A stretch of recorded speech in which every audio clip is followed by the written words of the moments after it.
Ano ang mystery religions? Ang mystery religion ay bahagi ng isang magkakaibang relihiyosong kilusan na lumitaw noong unang siglo at namatay sa pagkatapos ng ika-5 siglo.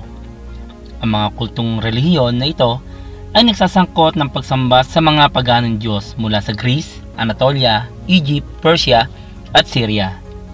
Ang mga mystery religions ay pinangalanan dahil ang mga ito ay binubuo ng mga sekretong kulto na mahigpit na nailalarawan sa mga detalyadong ritual at mga seremonyang pangrelihiyon na kilala lamang sa mga formal na pumapasok sa grupo.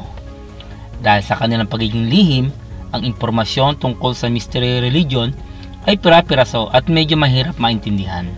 Ang pinakakilalang misteryong relihiyon na lumitaw ay ang kultong Griego ni Demeter, Eleusinian at Dionysius, ang Phrygian na kulto ni Cybele, ang Magna Mater o dakilang ina ng mga Diyos, at Attis, ang Syrian kulto ng Adonis, ang Egyptian kulto ng Isis at Osiris, at ang kultong Persian ni Mithras.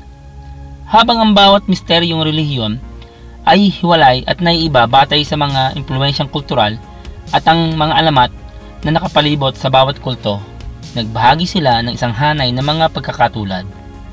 Ang nangingibabaw sa katangian ng bawat isa ay ang pagsasagawa ng mga sagradong ritual na tinatawag na mga misteryo. Ang mga lihim na ritual na ito muling isinagawa ang kultong pagsamba sa mitolohiyang Diyos o Diyosa.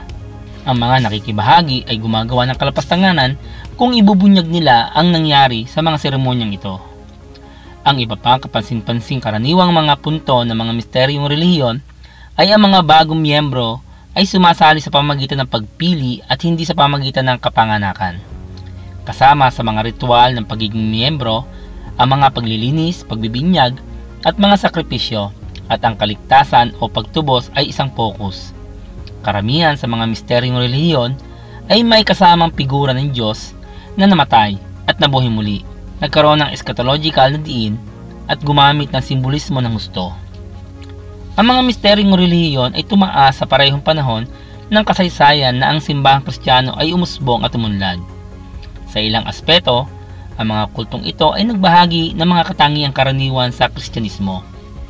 Bilang resulta, ang ilang mga mananalaysay at scholar ay nagtalo na ang Kristyanismo ay humiram mula sa mga misteryong relihiyon o na ang mga misteryong relihiyon ay nakaimpluwensya sa Kristyanismo. Gayunpaman, ang isang malakas na kaso ay maaaring gawin na ang kabaliktaran ay totoo, na ang mga misteryong relihiyon na humiram mula sa Kristyanismo upang idagdag sa kanilang mga mitolohiya. Bukod pa rito, mababaw lamang ang pagkakatulad sa pagitan ng Kristyanismo at ng mga misteryong relihiyon. Ang mga misteryong relihiyon ay syncretistic, na nangangahulugan na ang mga tagasunod ay maaaring isama ang mga paniniwala mula sa ibang mga relihiyon sa kanilang sariling hanay ng mga pananaw. Ang pagwawalang bahala sa tamang doktrina ay isang pangunahing pagkakaiba sa pagitan ng mga misteryong relihiyon at Kristyanismo. Ang Kristyanismo ay kumikilala lamang sa isang paraan patungo sa Diyos, Juan 14:6, at pinahahalagahan ang tamang doktrina, 1 Timoteo 1:1-11. Walang puwang para sa pagsasanib ng mga paniniwala sa ibang relihiyon. Habang nakikilahok sa mga lihim na ritual, ang mga deboto ng misteryong relihiyon ay naghahangad ng mga emosyonal na karanasan at kadalasang ginagawa ang kanilang mga sarili sa mga binagong estado ng kamalayan na pinaniniwalaan nilang isang mataas na kaharian ng katotohanan. Ang mga Kristiyano sa kabilang banda ay nakatuon sa pag-alam at pamumuhay ayon sa katotohanan ng salita ng Diyos. Juan 17:17, Efeso 1:13, 2 Timoteo 2:15, Colosas 1:5, Santiago 1:18. Isinasagawa nila ang pagpipigil sa sarili, hindi ang pagkapakasaya sa sarili.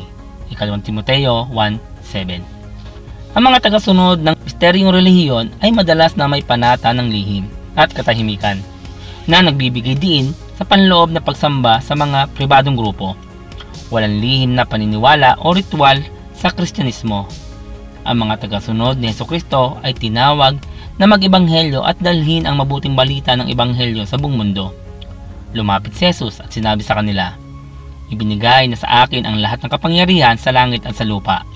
Kaya't humayo kayo, gawin ninyong alagad ko ang mga tao sa lahat ng mga bansa. Bautismuhan ninyo sila sa pangalan ng Ama at ng Anak at ng Espiritu Santo. Turuan ninyo silang sumunod sa lahat ng iniuutos ko sa inyo. Tandaan ninyo, ako'y laging kasama ninyo hanggang sa katapusan ng panahon. Mateo 28:18-20. Sa lahat ng panahon, ang mga tao ay masigasig na naghahanap ng mga karanasan sa relihiyon, habang si Satanas ay gumawa ng paraan upang linlangin sila. 2 Korinto 4:4. Ang mga misteryong relihiyon ay huwad lamang sa panahong iyon para sa iisang tunay na pananampalataya. Kahit na may tinatawag ng mga Diyos sa langit at sa lupa, at ang mga tinatawag ng mga Diyos at mga Panginoon ay marami, subalit para sa atin ay iisa lamang ang Diyos, ang Ama na lumikha ng lahat ng bagay, at tayo nabubuhay para sa Kanya. Iisa ang Panginoon, si Jesucristo, at sa pamagitan niya'y nilikha ang lahat ng bagay, at sa pamagitan niya'y nabubuhay tayo. 1 Korinto 8:5-6. Salamat po sa inyong panonood, at kung kayo po ay napagpala ng bidyong ito, huwag po kayo mahiya na ito ibahagi po sa inyong mga kaibigan, kamag-anak. Hanggang sa muli po.